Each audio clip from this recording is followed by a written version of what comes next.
Hi everyone, this is Naomi and welcome back to Naomi's Bookshelf. I am doing a little sit down chat with you because we just redesigned my room and the bookshelves are a disaster zone, so we're not really going in front of those right now. But I wanted to talk to you about how I rate books. I've seen a few people post videos about this, a couple recently, especially in regards to Goodreads. I saw at least Hardback Hoarder Allie over there post about why she doesn't want to use Goodreads anymore.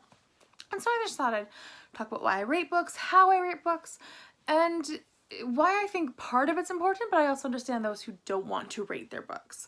So we're gonna, I guess, start off with how I rate them, how I decide on my final rating. So the first thing is I don't give half stars. I don't tend to feel like it's out of 10. It could be out of 10, but I feel like a 5-star range is good enough for me. And so I'll talk through how I can rate each book. I'll work my way up. So 1 star is a book that I absolutely loathe, or I think there's nothing of merit in it, basically is how I feel. And I would never recommend this book to anyone. And like, I know people have different tastes than me, and I get that. I'm not going to say that my 1-star books are not as valid as your 5-star books, but I personally would not recommend them. So, for example, when I was in college, we had to read the book called The Matrices. I think it's by Annie Dillard, and the whole class hated this book. We were reading it for lit appreciation, and everyone in the book was awful, and it wasn't like just about bad characters, like, bad people. It was like the plot didn't make sense, the subplots didn't make sense, the relationships felt really stilted in some ways, and we all just hated, like, we loved to hate on them, basically. The biggest discussions in our groups would be, who do you like the best or who do you hate the most? Because it would always bring up such controversy, and it wasn't the good kind where you're like, oh, well, that person has some merit, I agree. Where you're like, no, that person doesn't have any merit. And I distinctly remember loving the most awful person in the book, the most awful human, if you want to call them that, because she at least had a sense of reality where no one else did. And so I don't even want to recommend it, but it was not for me. It was not for anyone in my class, but I gave it a 1 star because I absolutely hated it. Didn't think it had any merit, and I didn't see why it had been written. And that's kind of why I give 1 stars. I also give 1 stars if I feel like it's actually harmful, and I also don't find any merit in it. So the next step up is a 2 star. A 2 stars book that I feel has some value, it has some contribution to society, but I personally don't see it. So case in point would be Lord of the Flies. I personally don't connect to it. I don't like it. I understand and value the concepts behind it. Now, to be fair, I read it when I was in high school, and I haven't read it since, but I also am not like dying to pick it back up again, see how I feel. And I know that it has merit. I just really didn't like it, and therefore I give it a 2 star because it's not an awful book. It's a book that's not for me, and I really hate how graphic it is in some points, and how intense it can be. So, I mean, maybe I was reading at the wrong stage of my life, but that's another one. That isn't a good one. Like, it's not a good one that I would recommend to most people, but I can understand the value in parts of it, if that makes sense. So then the next step up would be a 3 star. And for a 3 star, it's a book that, it was a meh kind of book. Not meh, but like, kind of meh. It's one where I didn't feel really anything either way. I'm kind of like, oh, that was good, but I'll never remember it kind of thing. And one of those books I actually still own, because I don't keep any books I hate or strongly dislike. And one of those books is Of Mice and Men by John Steinbeck. So this one, I gave a 3 star because I didn't really connect to it. I struggled with, I think it has very good values. I think it has very good messages about society and how we treat people and expectations and like who gets ahead in life, and great moral dilemmas. It's a short book, but I didn't connect to it, and I felt like I was forcing myself to finish it. So 3 stars tend to be a balance of how much my enjoyment level is along with how much value it has. And by value, I can read a book that is awful about its themes, a book that is about people being killed or kidnapped. I can read books about violence, and I am okay with that as long as it has some sort of purpose. And not that it has to say, oh, these people did the right thing and all these people are good, as long as it has some sort of message. The next level is a 4-star. Now, a 4-star is a book that I didn't feel 5-starry about. It's not a book that wowed me, that kept me hooked. A 4-star is a well done, solid book that I really enjoyed. It doesn't have to be, it can be a book that I struggled with partway. It can be a book that I really didn't love, but at the end I was kind of engrossed. So one of the 4-star books that I own is actually Lisa Jewell's Watching You. This one I listened to on audio and I was like, this is so slow. And I knew before I started reading it was a slow book. So that didn't shock me. But I knew it was slow, and then it was just like, this is just so slow. I don't really care about anyone. And then I started caring about some people, but not really. And then it was very confusing to me, which I guess was the point, confusing the audience in parts. And so by the end, I was like, that was a really well-crafted book. However, the whole like slow pacing and me feeling like I had to force myself to turn on the audiobook again made it so it wasn't a 5-star. I tend to rate books with the assumption they're getting a 5 and then dock where I feel needed. So this one is a 4-star in the sense it was a really good book, but it was not perfect and it kind of trudged on. It didn't have a feeling of amazingness the whole time for me. So then another next step up is a 5-star book. And these are books that I love. I just pick up and I don't stop reading it. And it's a kind of book where I think I want to reread that book.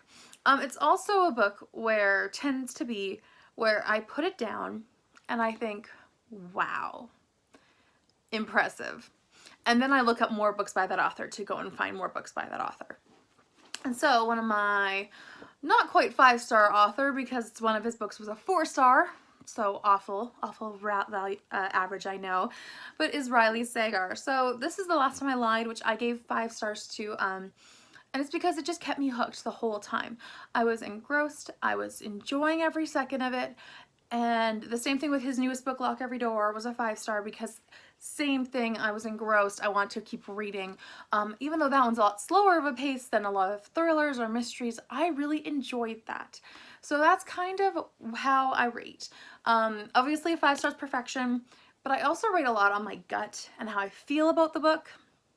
And so it tends to be a balancing act of value, but also enjoyment level is my strongest indicator of how I rate a book. So I'm also going to talk about rating books differently according to genres. Now, I tend to rate books higher if I'm not a person of that genre. So, for example, I read Frankenstein and I didn't expect it, and it's science fiction. I do not read science fiction, really. It's something I just don't pick up. I don't really find interesting. And this one is science fiction, but because of how well written it is, I probably would have given it a 3. But because of how well written it is, and it's not my genre, so I know I am not the target audience in the sense that this is a book I'm going to fall in love with because of all of its stuff, I gave it a 4. Because I know that it is not my genre and it's a 4-star, and it's at least a 4-star in its genre. So I tend to rate with the knowledge that if it's something I love, like a genre that I love or a style that I love, then I'm gonna rate based on my gut. But if it's also something that's that's out of my wheelhouse, that's something that's out of my comfort zone, I'll rate it how I feel personally, and then also take into account the difference of opinions or difference of taste. So like the things in here that I didn't like are the science fiction bits, which tends to be the thing about science fiction, so it's not like that.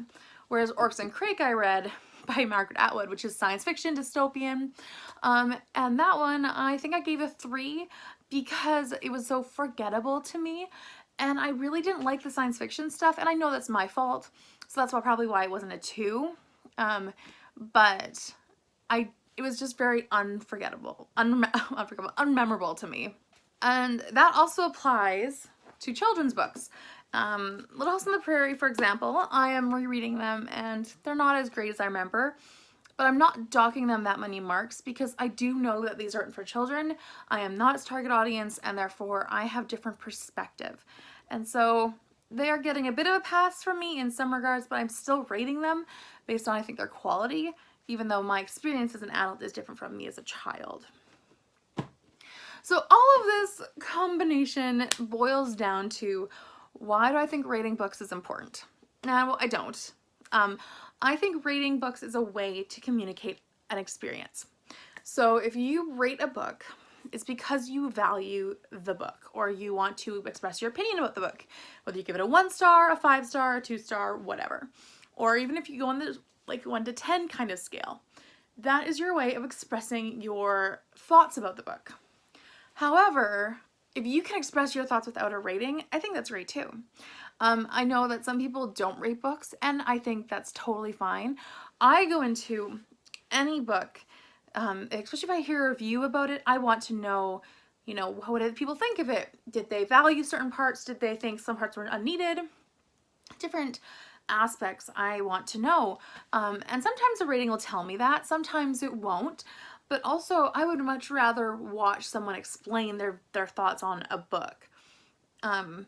Or what they liked versus what they didn't like. Or, oh, the writing style is really stilted, but this character development was so great in this book. Like, that's something I'm still gonna be like, oh, I don't mind so much about the writing style unless it really bugs me.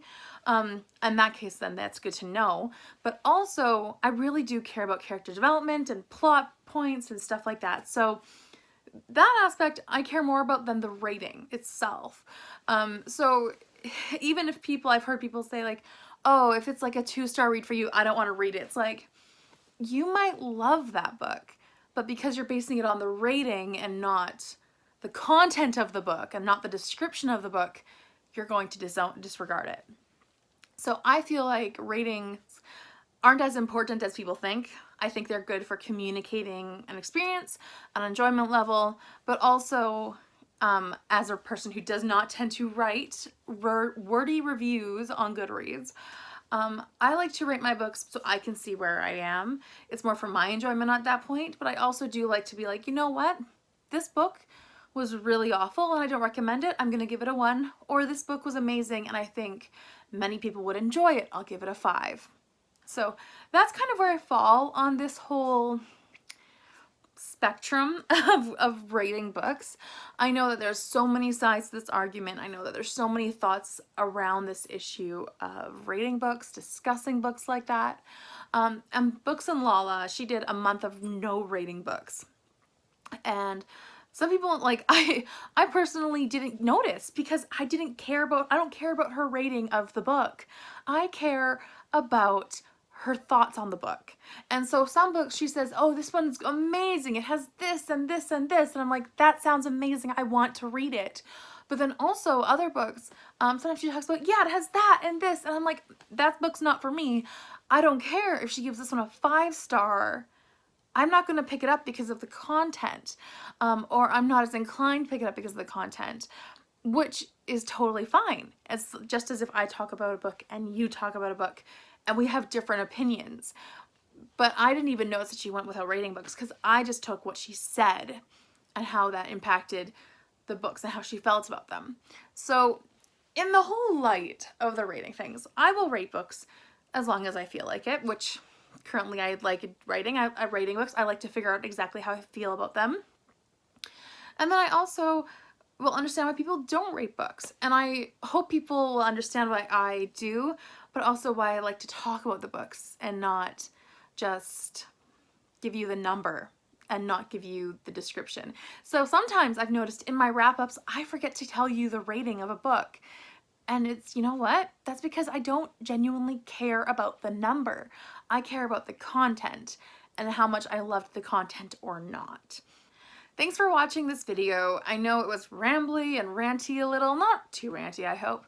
But I also think that this is a discussion that people keep having, and I want to be a part of that discussion.